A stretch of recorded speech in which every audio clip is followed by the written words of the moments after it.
hindi nagpaparamdam. Pero kung hindi siya humihingi ng tulong sa amin. Si Ace? Ay, buhay. Mabuti pa, mag-ready ka na. Bakit? Ano meron? Pupunta tayo sa...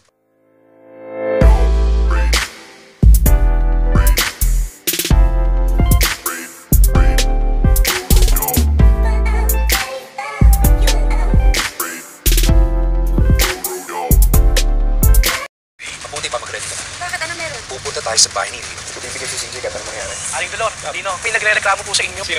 Ang dami mo nang iniisip. Kung totoo si pwede ko kayong kasuhan ng kidnapping eh. Anak ko to. Bakit ko kikidnapin yung sarili kong anak? Hindi mo siya anak, Lino. I'm the real father, CJ.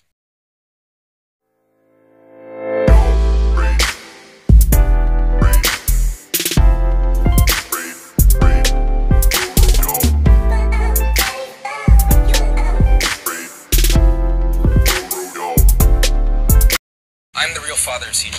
Dadagdag pa to. Ikaw is pinabalaan kita. Sa tingin niyo, bibigyan mo yung anak ko nila? Hindi pwede. Ang kasasaktan niyo!